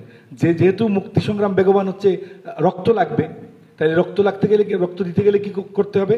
ব্লাড ব্যাংক প্রতিষ্ঠা করতে হবে। এবং অনেককে সাথে নিয়ে তিনি ব্লাড ব্যাংক গড়ে তুলেছিলেন। এই ব্লাড ব্যাংক কিন্তু কাজে লেগেছে। তার 9 এপ্রিলের আগে পর্যন্ত আমার পর্যালোচনা বা আমার অনুসন্ধান অনুযায়ী আমরা দেখেছি যে 2 শতাধিক মানুষকে কিন্তু তারা চিকিৎসা দিয়েছিলেন, আর্মির হাতে গুলিবিদ্ধ আহতদের ওই হাসপাতালে তিনি চিকিৎসা দিয়েছিলেন। 2 শতাধিক হতে পারে। তো যেটা বলছিলাম, এই যে তার দেশের প্রতি তার যে বা মানবতার মানুষের কল্যাণে তার যে আত্মনিয়োগ, যখন এই সালাম ভাই বললেন ক্যাপ্টেন মঈনের কথা, ক্যাপ্টেন মঈনকে যখন চিকিৎসা সেবা তিনি দিলেন, দেওয়ার পর যখন সুস্থ করে তুললেন, হ্যাঁ, তখন আমি একটু কুট থেকে পড়ি, ভালো লাগবে আপনাদের। ডাক্তার শামসুদ্দিন আহমদ প্রাণান্ত চেষ্টা করেও ক্যাপ্টেন মাহবুবকে বাঁচাতে পারেননি, তবে লেফটেন্যান্ট ডাক্তার মঈন তার সফল অপারেশনে প্রাণ ফিরে পান। এরপর নিজ তত্ত্বাবধানে একজন কর্মচারী দিয়ে তাকে সিলেটের বাইরে পাঠিয়ে দেন। তার কাছ থেকে বিদায়ের প্রাক্কালে ডাক্তার মঈন তাকেও সিলেট ছাড়ার অনুরোধ করে বলেছিলেন, মিলিটারি ডাক্তার হওয়ার পরও তারা আমাকে গুলি করেছে, তারা আপনাকে ছাড়বে না। মুক্তিযোদ্ধা ডাক্তার জিয়াউদ্দিন আহমেদ বলেন, ডাক্তার শামসুদ্দিন শান্তভাবে ডাক্তার মঈনকে বলেছিলেন, হাসপাতালে ভর্তি আহত মানুষকে ছেড়ে তার কোনো ক্রমেই কোথাও যাওয়া সম্ভব নয়। যে কোনো যুদ্ধে বা বিপর্যয়ে নিজের জীবন বাঁচানোর জন্য হাসপাতাল ত্যাগ করা চিকিৎসকের দায়বদ্ধতার ও শপথের বিরুদ্ধাচারণ। বাঙালির এই মহা বিপদে তিনি তাকে যুদ্ধ চালিয়ে যাওয়ার উপদেশ দেন। চিন্তা করেন, যিনি আর্মির ডাক্তার ছিলেন তাকে কিন্তু তারা গুলি করেছে, হ্যাঁ, মৃত ভেবেই কিন্তু ফেলে গেছিল তাদের 2 জনকে। তিনি যখন তাকে বাঁচানোর পর তিনি বলছেন যে এটা হতে পারে যে কোন সময়। ওই দিনই 9 এপ্রিলের সকালবেলায় কিন্তু তাকে তিনি নিরাপদে চলে যেতে সাহায্য করছেন। কিন্তু মঈন বলছেন যে স্যার আপনিও চলেন, নিরাপদে চলে যান। তিনি বলছেন যে এটা আমার পক্ষে সম্ভব না, আমাকে থাকতে হবে মানবতার কল্যাণে। কিন্তু কি হলো, তারা কিন্তু জেনেভা কনভেনশনের যে কথাটি বলা হলো তারা কিন্তু সেটা মানেনি, তারা কিন্তু তাকে হত্যা করেছে। তখন দেখেন, এই যেটা মির স্যার বলেছিলেন যে কতটা ছাত্ররা কতটা শিক্ষকের প্রতি হন, কি বলে যে নিবেদিত হন বা শ্রদ্ধা করেন, তার কিন্তু একটি প্রকৃষ্ট উদাহরণ আমরা ডক্টর শ্যামলকান্তি লালার কাছ থেকে পাই। তার এই লাইনগুলো অনেকেই জানেন। ডক্টর শ্যামলকান্তি লালা এ সময় যখন তাকে গুলি করতে লাইনে দাঁড় করানো হলো, তখন কিন্তু লালা চিৎকার দিয়ে বলেছিলেন, please don't hurt him, he is my professor, shoot me first but let him go. কিন্তু তার কথা তারা শুনেনি।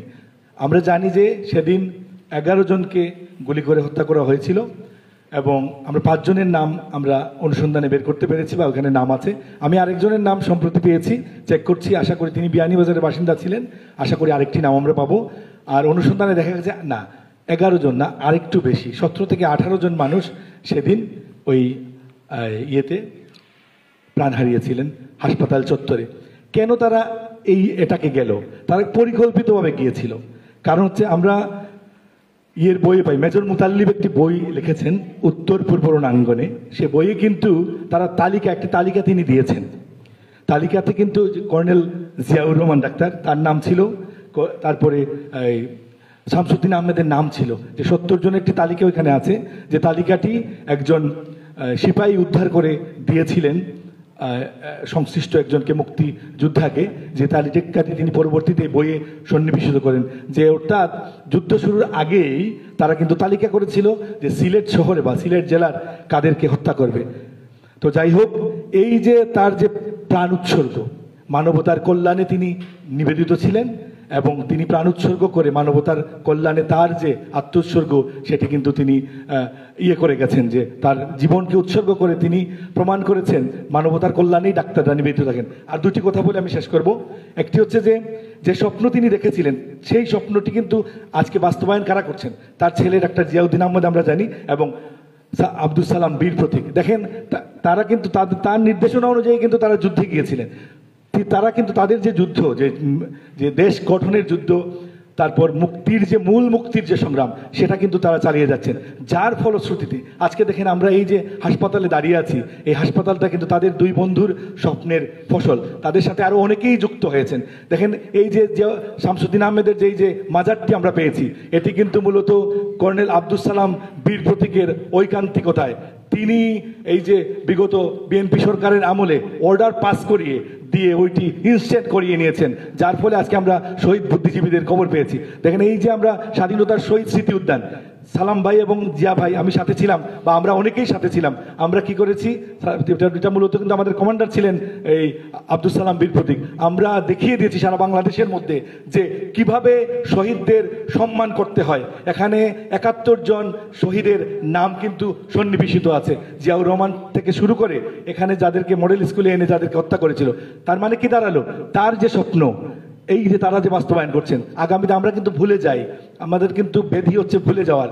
আমরা যেন তাদেরকে ভুলে না যাই এবং যারা দেশের তরে কাজ করে যাচ্ছেন তাদেরকে যেন আমরা স্মরণ রাখি। এবং সালাম ভাই বলেছেন যে এই কিডনি হাসপাতাল যেন প্রতি বছর এই দিনটিকে স্মরণ করে। ধন্যবাদ সবাইকে আমাকে শোনার জন্য এবং স্যালুট আব্দুল সালাম বীর প্রতীককে। Wonderful Apurba Sharma, thank you very much for. আমি এখন বলবো যে আমাদের কাজী মুশফিক এখানে বসে বলো। আসসালামু আলাইকুম। আমি খুব লম্বা করব না, ছোট্ট 2টো ঘটনা বলবো। একটা ঘটনা 26 মার্চ সকালবেলা 6:30 থেকে 7টা। আমি তখন ময়ূরবক্সটুলা যেটা বলে ওখানে থাকি, ওখানে আমার বাসা ছিল। তো বাসা থেকে বের হয়েছি, গোলাগুলির শব্দ হচ্ছে। আগে সালাম যেটা বলেছে যে কিছু চানমারি টাইপের প্র্যাকটিস হতো এখানে ওখানে গোলাগুলির, আমার ধারণা ছিল এগুলোই কিছু হচ্ছে, পিছনের দিকে বাগান এবং পাহাড় টিলা ওইখানে। কিন্তু বের হয়ে যখন এসছে, কালভার্ট ছিল আমার বাসার একটু পরেই, কালভার্টের নিচে একটা লাশ পড়ে আছে। লাশটা হচ্ছে আমারই প্রতিবেশী আব্দুল মান্নান বলে এক ভদ্রলোক, যিনি ন্যাশনাল ব্যাংক অফ পাকিস্তান তখনকার দিনে ছিল, সেখানে চাকরি করতেন। একটা মেস ছিল, ওই মেসে থাকতেন। এই মেসটার মালিক ছিলেন শামসুদ্দিন সাহেব বলে এক উকিল সাহেব। তো ওনাকে দেখে ন্যাচারালি ইনস্টিংক্টে আমি নালাতে নেমে গেছি, ড্রেনে নেমে একাই ওনাকে টেনে উঠিয়েছি, দেখে ওনার বুকে গুলে লেগেছে। ভদ্রলোক হয়তো নামাজ থেকে আসছিলেন বা গেছেন। আমি ওনাকে, আপনারা চিনবেন শফি সামি চৌধুরী, ওনার বাসা ছিল আমার পাশের বাসা। আসলে আমরা ওই বাসারও মালিক ছিলাম, উনি ভাড়া থাকতেন, ওনার চাচা, বড় চাচা। তো ওই শফি চৌধুরীর বড় চাচার বাসা, যেহেতু উনি উকিল ছিলেন, ওনার সামনে বাড়িতে ওপেন থাকতো ড্রয়িং রুমটা, মক্কেলরা থাকতো। আমি ওই লাশটাকে টেনে টেনে ওইখানে নিয়ে এসেছি। লাশ না, তখন উনি জীবিত আছেন। তারপরে কি করব, আমরাও তখন স্টুডেন্ট, আমি তখন মেডিকেল কলেজের সেকেন্ডারি স্টুডেন্ট, থার্ড ইয়ারে যাব। রাস্তা দিয়ে হাঁটতে গিয়ে দেখি গোলাগুলির হচ্ছে, পাদ্রি বাংলা যেটা বলা হয়, আগে যেটা ছিল নরওয়েজিয়ান মিশন ছিল যেটা, ওখান থেকেও গুলি আসতেছে। ডালা দিয়ে হেঁটে হেঁটে আমি আসছি কর্নেল জিয়ার বাংলোতে। প্রসঙ্গটা এখানেই ইম্পর্টেন্ট। কর্নেল জিয়ার বাংলোতে এসেছি, এসে আমি যখন আসছি দেখি উনি বারান্দায় পায়চারি করছে। আমাকে দেখে ভালো পরিচয় ছিল, স্নেহভাজন ছিলাম। বলছে যে তুমি এখানে কেন এই সময়? আমি বলছি স্যার এরকম এরকম ব্যাপার, একজন লোক ইনজিওর্ড, আমার অ্যাম্বুলেন্স চাই। এখন তো টেলিফোন নাই, তখনকার এরকম টেলিফোনের কোনো কিছু ছিল না, আমার নিজের বাড়িতেও টেলিফোন ছিল না। বলে আমার তো টেলিফোন কেটে চলে গেছে, রাত্রে থেকে টেলিফোন নেই। মানে 25শে মার্চ শেষ রাত থেকে মধ্যরাত্রে থেকে টেলিফোন কাট করা হয়েছে। কি করা যায়? আমরা তখন মাদ্রাসার মাঠের যে সামনে যে নালাটা আছে, নালার ভিতর দিয়ে এসে, এখনকার যেটা শামসুদ্দিন হসপিটাল, তখন সিলেট মেডিকেল কলেজ হসপিটাল ছিল, সেখানে এসেছি। এই কুরবান আলীকে পেয়েছি, অ্যাম্বুলেন্স ড্রাইভার কুরবান আলী। এই ইতিহাসটা কিন্তু অনেকেই জানেন না। এই কুরবান আলীকে পেয়েছি। আমি বলছি কুরবান আলী, আমাদের অ্যাম্বুলেন্স দরকার। বলে স্যার পারমিশন লাগবে। আমার যে পারমিশন লাগুক, যাই লাগুক, তুমি অ্যাম্বুলেন্স নিয়ে আমার বাসায় আসো, এখানে বাসা। And he did so. আমি আবার ওই গাড়িতেই বসেই এসছি, লাশ উঠেছি, ডেড বডি। লোকটা বাঁচে নাই। প্রবাবলি উনি প্রথম শহীদও হতে পারেন সিলেটের, সিভিলিয়ান শহীদ। কিন্তু এটা যেহেতু ওনার সাথে আর যোগাযোগের কোনো উপায় ছিল না, আমারও ছিল না, আমরাও পালিয়ে গেছি, করেছি, এটা কোনোদিন হয় নাই। জিয়া রহমান স্যারকে তখন বলেছি, স্যার আপনি এখানে কেন? তাইলে টেলিফোন হয়ে গেছে। বলে তোমরা যাও, তোমরা কিছু করো দেশের জন্য, আমি যাব, কিছুদিন অপেক্ষা করি। তা আবার আমি বলছি, স্যার আপনি যে অপেক্ষা করবেন, টেলিফোন কেটে দিয়েছে, বিপদ হতে পারে, আপনাদের জন্য তো বেশি বিপদ হবে। বলে ভাই আমি যাব, চিন্তা করো না। উনি কথায় কথায় বলতেন আমি ঢাকায় পড়লাম, বিক্রমপুরের ছেলে। কেন বলতেন এই কথাটা আমি জানি না এখনো। এটা সাহস প্রকাশ করার জন্য অনেক সময় এই কথাটা বলতেন উনি। কথায় কথায় কোনো কিছু হলেই, ছাত্রদের সাথে অনেক সময় অনেক কিছু হয়, তো তখন বলতেন আমি বিক্রমপুরে পড়া, ভয় পাই না। তো বলে আমার তো চাটা এগুলো লাগবে। ভূষণ রসিক ছিলেন উনি। চাটা লাগবে, আমি এত তাড়াতাড়ি যাচ্ছি না, দেখি কি হয়, তারপরে যাব, তোমরা থাকো। এই একটা ঘটনা। আরেকটা ঘটনা হলো, আমি শ্রদ্ধা শামসুদ্দিন সাহেব সম্বন্ধে বলবো, উনি আমাদের প্রফেসর ছিলেন ডাইরেক্ট। 21শে মার্চ যখন মিটিংটা হয়, যে মিটিংটাতে উনি যেটা পড়েছে এখানে মেনশন করা আছে যে একটা মিটিং হয়, মিটিংটা যে চত্বরে হয় এর সামনে, সেখানে আমিও ছিলাম।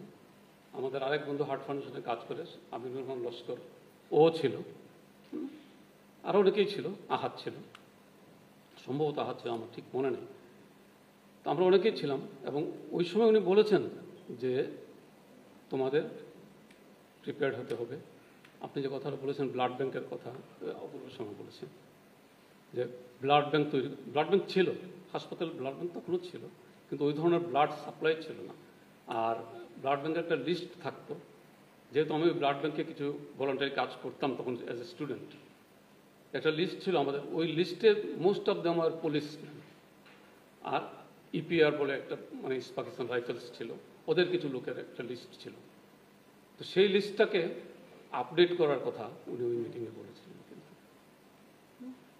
কারণ ইপিআর তো মোস্টলি বেঙ্গলিজ ছিল, বাঙালিরাই ছিল তখন। এই মিটিংটা আমার খুব মনে পড়ে। আর ব্যক্তি হিসাবে শামসুদ্দিন সাহেব তো আমি কিছু বলবো না, ওরা আমার চেয়েও ভালো জানে। পারিবারিকভাবে আমারও কিছু সম্পর্ক আছে। যাই হোক, এত স্বল্পভাষী, মিতভাষী আমি কোনোদিন ওনাকে দেখি নাই কারোর সাথে রাগ করে কথা বলতে। কিন্তু একটা পার্সোনালিটি ছিল ওনার, যেটা চিন্তাই করা যায় না। এরপরে আমার তো অনেকে প্রফেসর ছিলেন, but his personality was entirely different type of personality. একটা রেডিয়েন্ট একটা ছিল ওনার মধ্যে, পার্সোনালিটি ছিল, যেটা অন্যের মধ্যে প্রভাব ফেলে। আমি এতটুকুই বলবো, আজকে ওনাদের স্মরণ করতে পেরেও আমি গর্বিত, ওনাদের স্টুডেন্ট হিসেবে আমি গর্বিত, ওনার সাথে ব্যক্তিগত পরিচয় ছিল, সম্পর্ক ছিল, সেই হিসাবেও আমি গর্বিত। আর মনে করি যে এটা আমাদের দায়িত্ব, ওনারা যে আদর্শ এবং নিয়ে কাজ করে গেছেন সেগুলোকে যেন আমরা সামনে এগিয়ে নিয়ে যেতে পারি এবং ওনাদের স্পিরিট নিয়ে কাজ করি। এই যে ডাক্তারি স্পিরিট, লালাদার কথা বেশি বলবো না। লালা দাসের ব্যক্তিগত পরিচয় ছিল, আমাদের 3 বছর সিনিয়র ছিলেন, 4 বছর 3 বছর সিনিয়র ছিলেন। তখন ইন্টার্নশিপ লাগতো না, মানে যে কথাটা বলেছি, internship was not a must. মানে লালাদারা যখন পাস করে মেডিকেল কলেজে যখন আমরাও ছাত্র, তখন ওনারা উপরের ছাত্র, 3 বছর উপরের ছাত্র, 2-4 দিন তাসের আড্ডা বা এইসব জায়গায় খেলাধুলাতে ছিলাম। He was also very nice man এবং উনিও কিন্তু স্বল্পভাষী লোক ছিলেন, খুব বেশি আড্ডাবাজ বা এই ধরনের লোক ছিলেন না। আমি সবাইকে স্মরণ করি, কুরবান আলীকেও স্মরণ করি। মাহমুদুর রহমান ওয়ার্ড বয় বা নার্স ছিল, ওর সাথে আমার ব্যক্তিগতভাবে পরিচয় ছিল না, বিকজ আমরা তখন প্রি ক্লিনিক্যাল স্টুডেন্ট ছিলাম। তো সবাইকে আমি স্মরণ করি। এবং আরেকটা কথা অপূর্ব শর্মা যেটা বলেছেন, যে জিয়াউর রহমান স্যারকে কিন্তু উঠানো হয় সম্ভবত 14th or 15th এপ্রিল, ওনাকে কিন্তু পরে উঠানো হয়েছে। 14th or 15th এপ্রিলে ওনাকে উঠানো হয়েছে, ওনাকে বাসায় এসে নিয়ে গেছে। এবং এই মেসেজটা আমিও পেয়েছিলাম, আমি তখন আমার গ্রামের বাড়িতে, আমি পেয়েছিলাম যে ওনাকে উঠায় নিয়ে যাওয়া হয়েছে। কিন্তু আমার ঠিক খেয়াল নাই 14th or 15th তখনকার ইয়েতে। তো এনিওয়ে, আমি সবাইকে শ্রদ্ধাভরে স্মরণ করি এবং আপনারা সবাই যারা আছেন সবাইকে বলবো মুক্তিযুদ্ধের চেতনাটা যেন আমাদের বুকের মধ্যে ধারণ করি এবং ওইভাবে যেন আমরা চলি। That's all. Thank you very much. আসসালামু আলাইকুম।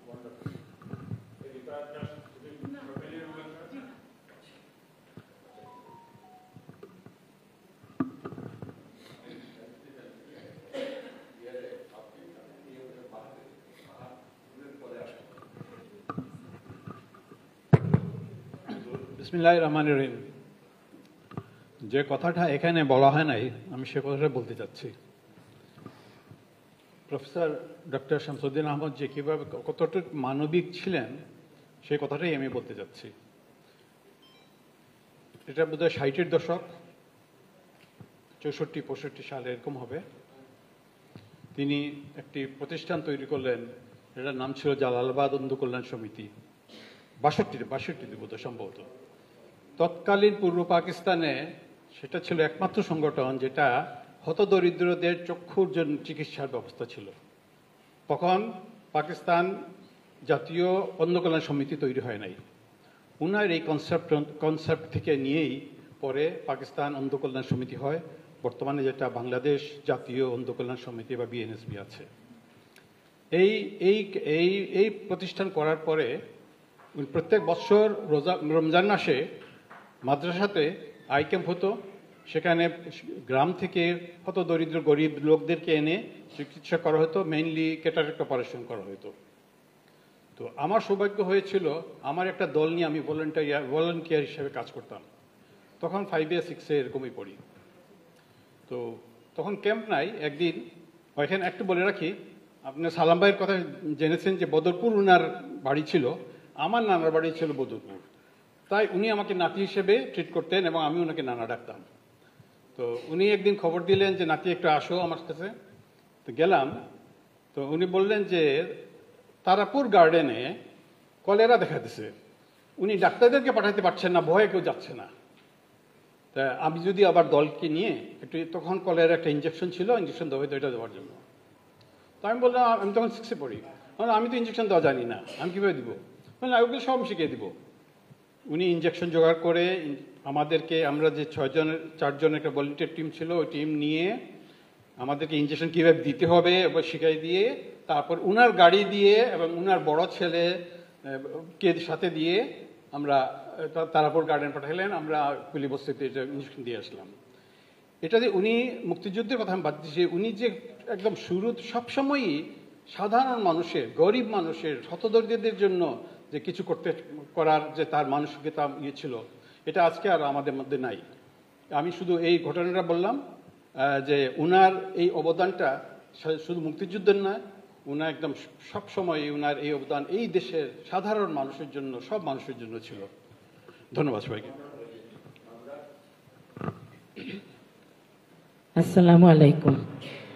আমি 2টা লাইন শুধু বলবো কবিতার ভাষায়। আমি কিংবদন্তির কথা বলছি, আমি আমার পূর্বপুরুষের কথা বলছি। যার করতলে পলি মাটির সৌরভ ছিল, যার পিঠে রক্ত জবার মতো ক্ষত ছিল, যিনি অতিক্রান্ত পাহাড়ের কথা বলতেন, যিনি মাটি ও মানুষের কথা বলতেন, আমি তার কথা বলছি। আমি কিংবদন্তির কথা বলছি।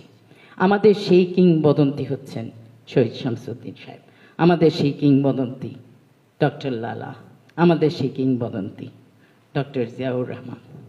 কেন বলছি?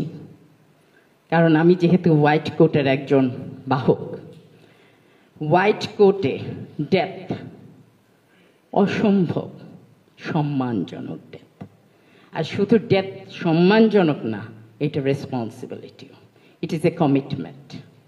এটা আমাদের কমিটমেন্ট যখন আমরা হোয়াইট কোট ওথ নেই। এটা সব নার্সেসের, এটা সব ডাক্তারের। সুতরাং এটা কতটুকু ভারী আপনারা আজকে যারা উপস্থিত আছেন একটু খেয়াল করবেন। রোগীর প্রতি যে কমিটমেন্ট, মৃত্যুকে সম্মুখে দেখেও আমরা সেটা পালন করে যেতে হয়। তারা সেই উদাহরণ স্থাপন করে গেছেন, আমাদের কাছে রেখে গেছেন, সামনের আপনাদের কাছেও।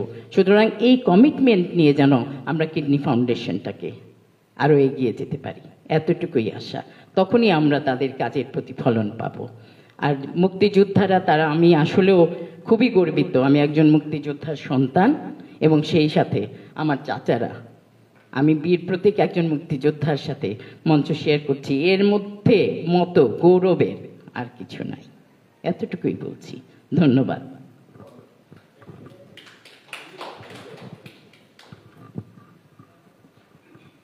আসসালামু আলাইকুম। আমি সিলেট মেডিকেল কলেজের 2nd ব্যাচের স্টুডেন্ট। তো আমরা যখন পাস করেছি তখন ওই 1971-ই পাস করেছি। পাস করার পরেই তো যুদ্ধ লেগে গেল, বুঝলেন। তখন আমি ডাক্তার শহীদ শামসুদ্দিন সাহেবের ওনার ছাত্র আমি, বুঝলেন। এবং আমি ডাক্তার লালাকান্তি আমার খুব ক্লোজ ফ্রেন্ড ছিল, খুবই ক্লোজ ফ্রেন্ড ছিল। আরেকজনের নাম আমি মনে করি মাহমুদুর রহমান বলে, আমাদের একটা নার্স, বুঝলেন। এই 3জন লোক, বুঝলেন, ওদের সাথে আমি একসাথে আমরা কাজও করেছি মাইচা। তো আমার সবচেয়ে আর কি খারাপ লাগতেছে আজকে একটা কথা আপনাদেরকে আমি বলবো, হয়তো অনেকে জানেন না। শহীদ শামসুদ্দিন সাহেব মারার আগে ওরা ওনার জিহ্বাটা কিন্তু কেটে গিয়েছিল। এইটা আমার খুব লাগছে এবং এটা সত্য করো না। ঠিক মারার আগে কিন্তু ওনার জিহ্বাটা বর্বর পাকিস্তান আর্মিরা একদম কেটে দিয়েছিল এবং এরপরে ওনাকে আর কি গুলি করা হয়েছে, বারাপাট্টা লালাকান্দিকে মারা হয়েছে। তো তখন ছিলেন আমাদের কর্নেল জিয়াউর রহমান, উনি ছিলেন। উনাকে পরে কিন্তু উনি ছিলেন ওনাকে। আচ্ছা, তো ওনার সাথে আমার কিন্তু এমনি দেখা হয়েছে এবং উনি আমার ওয়াইফের রিলেশন, বুঝলেন। তো ওই হিসাবে ওনার অফিসে আমি একবার গিয়েছিলাম। তো উনি আমাকে বলতেছেন আপনারা চলে যান, এখন আমরা এখানে আসি, আপনারা ইন্ডিয়ায় চলে গেলে ইন্ডিয়াতে চলে যান। আমি ইন্ডিয়াতে তখন চলে গেছি। তখন আমার দুলাভাই ছিল আওয়ামী লীগের এমপি, বুঝলেন, হাবিবুর রহমান সাহেব, উনি আওয়ামী লীগের এমপি ছিল। তো ওনার সাথে আমি ইন্ডিয়াতে চলে যাই। ইন্ডিয়াতে যাওয়ার পরে ওই সেখান থেকে যেদিন গেছি ওই দিনে আমি ইন্ডিয়ার এক কর্নেল ওইখানে পাহাড়ের উপরে ছিল, সে এই বিএসএফ এই ইন্ডিয়ান আর্মির কর্নেল ছিল। তো উনার কাছে আর কি আমাকে নিয়ে গেছে আমার দাদা ভাই। তো ও আমাকে বলতেছিল আপনি এখানে আসছেন কেন, আপনি বরং চলে যান। তা আমি ফিরে চলে আসছি আর কি। আবার এসে এইসব নৃশংস হত্যাকাণ্ড যেগুলো আর কি আমি শুনেছি, আমার গায়ের রুম বুঝেন, আপনার খাড়া হয়ে যায় আজ পর্যন্ত বুঝেন। এই যে শামসুদ্দিন সাহেবকে কীভাবে ক্রুয়েলভাবে পুনার জিহ্বাটা কেটে ফেলে দিয়েছে, মারছে। তারপর আমি যখন এইসবের মধ্যে সব কিছু দেখে, তখন আমি ওই কর্নেল জিয়া ওনার সাথে আর কি আমি দেখা করেছি। তো উনি আমাকে এরপরের দিন আমি খবর পাইলাম উনাকে ধরে নিয়ে গেছে, উনাকে মেরে ফেলছে বুঝলেন। তো এখন যাই সব কিছু আর কি ওগুলো হিস্ট্রি যেগুলো আর কি হয়, ওই হিস্ট্রিটা অনেক সময় বিলুপ্তি হয়ে যায়। কিন্তু হিস্ট্রিকে বিলুপ্তি না করলে আমাদেরকে এটা ধরে রাখতে হয়। আজ অনেকের নাম চলে গেছে বুঝলেন, আপনার কেউ ওনাদের নামও বুঝলেন আপনার ভুলে গেছে। কিন্তু আমাদের এইখানে এই জিয়াউর রহমান, আমাদের শামসুদ্দিন সাহেবের ছেলে, এবং আমাদের কর্নেল সালাম সাহেব, ওনারা আজ দেশ স্বাধীন হয়েছে ধরেন 50 বছর হয়ে গেছে।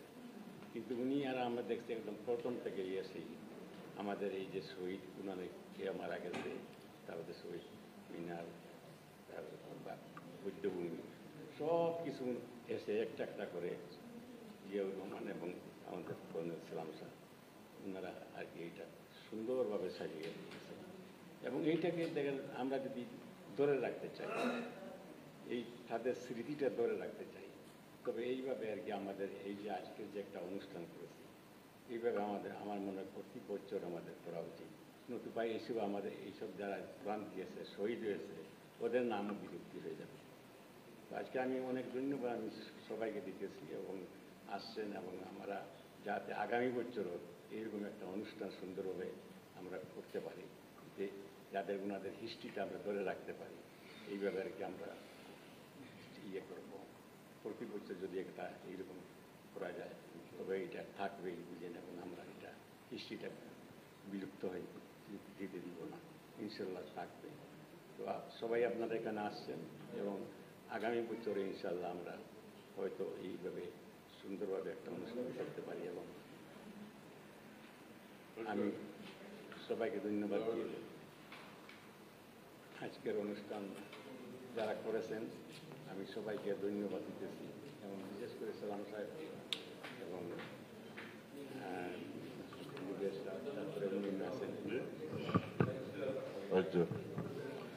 সবাই ধন্যবাদ। আজকে দিনে তো কষ্ট করে আসছেন। আর আমি একটা জিনিস বলবো, আজকে থেকে 10 বছর পরে কিন্তু এরকম আর আমরা পাবো না। ওই যে মীর সাহেব আছেন, সালাম ভাই আছেন, এটা আরো আমরা যদি আগাইয়া মানে আমরা যে জানেন যেগুলো, ওইগুলো যদি আমরা কিডনি ফাউন্ডেশন জমা দেন শামসুদ্দিন সাহেবের, তখন আমরা আর একটা বই বা কিছু আমরা নতুন প্রজন্মের ক্ষেত্রে আসলে জানানি দরকার। আমি দেখুন কর্নেল জিয়াউর রহমানের নাম শুনছি না, আজকুল নাম আসলে দরকার আছে। আপনারা যে যেন জানা থাকে, আমার মনে একটা আমরা কিডনি ফাউন্ডেশন দিলে আমরা একটু বই এখানে ইয়ে করবো। আপনারা সবাই ধন্যবাদ। আজকে আমরা দুই বইয়ের মধ্যে আপনারা সিন্দিগি করে যাইব। আসসালামু আলাইকুম। Thank you everyone. আর আজকের এই অনুষ্ঠানের জন্য যারা কষ্ট করে আসছেন, বসে আসেন, সবাইকে ধন্যবাদ। আমরা এখন একটু ছোট্ট দোয়া করে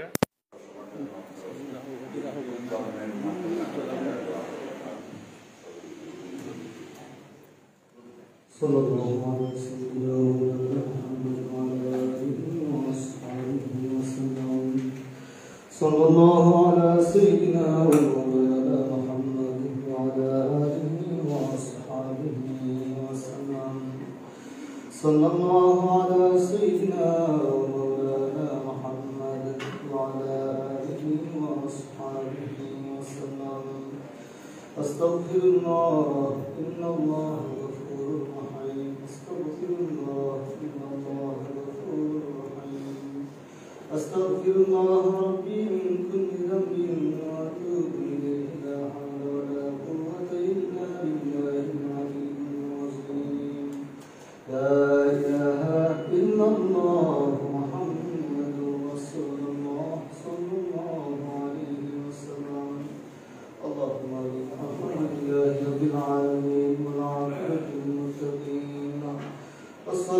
والسلام على سيد المرسلين وعلى آله وأصحابه وأهل بيته أجمعين.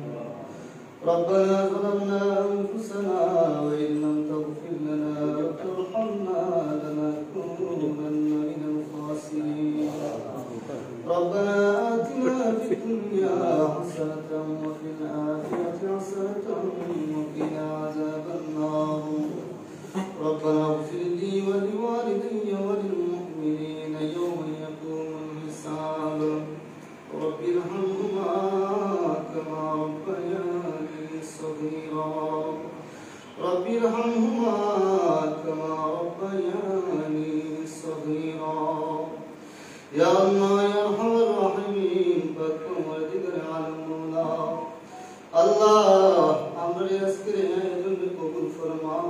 এই আলোচনা সবাই তোমার সামনে কবুল আর মঞ্জুর ফরমাও।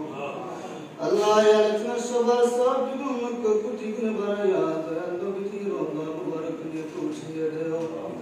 আল্লাহ আদম আলাইহিস সালাতু ওয়াস সালাম থেকে লাগাই আজ পর্যন্ত যত মুমিন মুমিনাত মুসলিম মুসলিমাত নরনারী ঈমানের দাবি নিয়ে আমাদের নিচে শহীদ ওয়াসলাম তামার রহের মধ্যে নিয়ে পৌঁছে দেও। আল্লাহ মেহেরবানি করিয়া আমরা কবর বসি মাই বাবার কবর রহের মধ্যে নিয়ে পৌঁছে দেও। আল্লাহ আমরা দাদা দিলা দানি আত্মীয় স্বজন আমরা রূপে হক রাখলে ওলা তোমার দুনিয়া থেকে বিদায় বিসমিল্লাহ। আল্লাহ সবার রহের মধ্যে সব পৌঁছে দেও।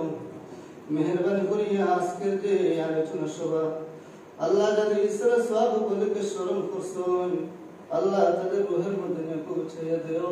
আল্লাহ তোমার বান্দাদের শহীদের দরজায় সেবা কবুল ফরমাও। আল্লাহ তাদের রূহ খান্তা আমরা রূপে খুশ করিয়া দেও। মেহেরবানি করি আমরা বাংলাদেশের তোমার খাস রহমত নাযিল ফরমাও। আল্লাহ আমরা বাংলাদেশের সার্বভৌমত্বকে রক্ষা করো। আল্লাহ ইয়া আরহামার রাহিম যারা এই কিডনি ফাউন্ডেশনের খেদমত করলা তাদেরকে কবুল ফরমাও। সুন্দরভাবে এই খেদমতকে আঞ্জাম দেওয়ার তৌফিক দান করে দেও। কঠিন হাসরের ময়দানে এই কিডনি ফাউন্ডেশনের নাজাত উসিলায় আপনার জন্য কবুল ফরমাও। দয়াল নবীজির উসিলায় আপনার মুনাজাত ফান্ডে কবুল ফরমাও। সুবহান রাব্বিকা রাব্বিল ইজ্জাতি আম্মা ইয়াসিফুন ওয়া সালামুন আলাল মুরসালিন ওয়ালহামদুলিল্লাহি রাব্বিল আলামিন।